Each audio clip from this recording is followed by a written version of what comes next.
Hi guys, we're gonna do part 2 because my video cut off. Where I was at was my dad fell and broke his hip, and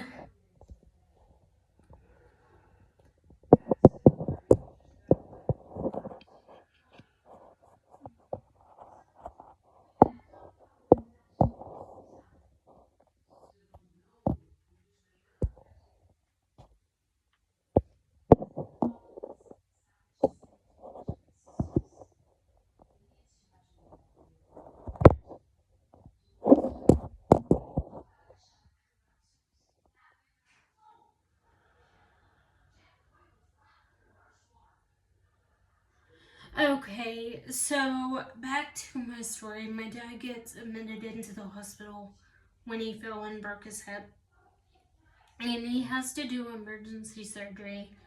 So I go up to the hospital, and my fiance is with me because this is the first time he is going to meet my aunt who passed away of cancer. I'm not going to go into that story, but he and my other aunt was on her way down, and he was also going to meet my uncle.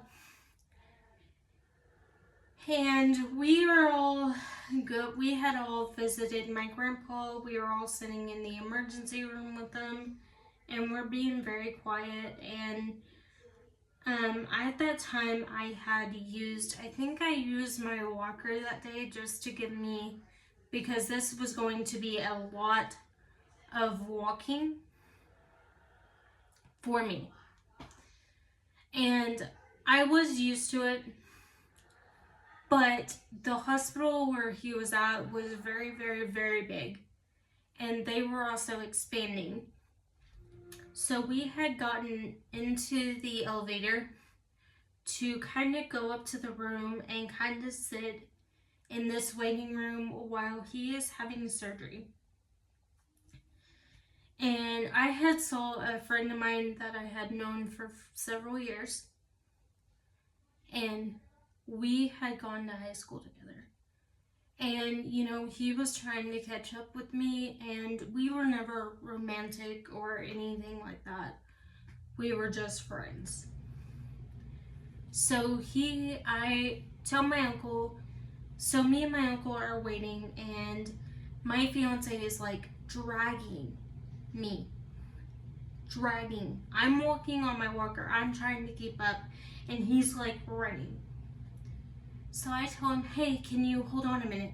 And my uncle's like, hey, you need to wait, because my shoe had fallen off, so my uncle was helping me make sure I got it on properly. And he's like, who are you talking to? And I introduced them, and we went on. And I kept talking, and so we are waiting for the elevator. The elevator was very slow, and he starts dragging me again. And my uncle's like, give her a minute. So my uncle takes over, and my uncle's trying to show him how to spot me when I'm walking on the walker. I don't need as much assistance now, but back in the day. And I had also just sprained my ankle, so on top of that, you can imagine. So my uncle did not like certain things, and my fiance at the time lived 2 hours away.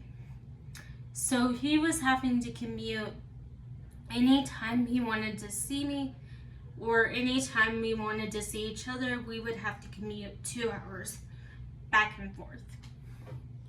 And I did it as much as he did, but it just got to the point where so that day he had asked me, since I've had to drive 2 hours, can you spot me for gas money? And I was like, okay. So I told him, hey, before you leave tonight, I'll give you the gas money. Well, he kept pestering and pestering and pestering. So finally, I just pulled out a $75, and I said, here, that will be enough. And he goes, hey, can I also get a snack out of the vending machine? So I gave him a couple dollars, And I walked on. Well, my aunt saw this, and I didn't know my aunt had seen this. And I explained to her what was going on, that he didn't get paid until that following Thursday, and he just needed gas in his tank. So I helped him, and my uncle, he goes and talks to my uncle, and he had asked my uncle for my hand, and my uncle goes, I don't really think you're what my niece needs, and I don't really think y'all are gonna do well together. Well, that upset him, and we had decided, because of what happened to my dad and because he had to have emergency surgery, we all decided to go to dinner as a family. But we wanted it to be immediate family because we haven't had a family reunion at that point since I was 4 years old. At this time, I am 22. Now I am 34, so do the math. So, wait, I'm 33. Or, wait, 23 at that point because my dad died that year, so. So then we turn around, and I had to go pay on my wedding dress, so I went with my aunt and I let her see it, and my aunts got to see it, and so did my sister. He wanted to come along, and my aunt is super religious, and everybody in my family is, and and so am I. And I feel like that thing should not be seen by the group until it is the wedding day, and I just wanted to do that. So my friend, who was my maid of honor at the time, Andra, and I've talked about her on this channel, she's an amazing human being, and I hope she's doing well in East Texas, and I hope she's having a great time. Went with me, and she tried on her bridesmaid's dress, and I tried on my wedding dress. So his sister comes in, and she goes to the bridal appointment, and they were late, but I didn't care because I was like, you know, it's gonna happen no matter what, blah blah blah. So we end up going. After the bridal appointment, we ended up going to dinner, and he followed us to the restaurant. And my mom kind of told him, hey, I understand you were marrying my daughter, but you're not married to her yet, and we just want it to be the immediate family. And my mom even invited my friend who we saw at the hospital to go to this family dinner.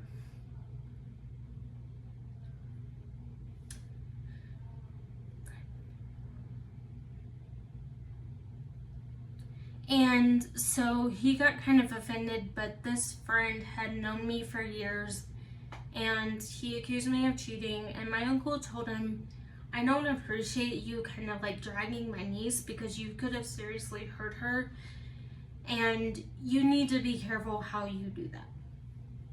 So my mom was trying to teach him, and he kept rolling his eyes, and my mom's like, okay. And so his niece ended up being hospitalized 2 hours away. They had to medevac her to the children's hospital in Lubbock because she had 104 fever and just couldn't keep anything down, and it had been that way for 2 weeks straight. And so he wanted me to drive all the way to Lubbock and be there, and I couldn't leave my dad because if my dad didn't make it through surgery, I wasn't going to leave my dad. So he told his family that it was my fault that he didn't get to go to his niece's bedside at the hospital. And I explained to his mom what was going on. I said, he doesn't need my permission, he can go. And so a couple weeks later, me and my mom decided to go to Altus, and we decided to show my Aunt Tina my engagement ring. So we go and we show her, and we just end up, he follows me to Altus. And that is a 3-hour drive from where my mom lives. It is 3 hours, and it's like a 2-hour and some odd minute drive from Oklahoma City. So if you know where Altus is, it's a small Air Force town. So we go there, and he ends up following us, and my mom just pretty much tells him to go home. That it was a little, and he goes, well, she didn't tell me she was leaving out of town.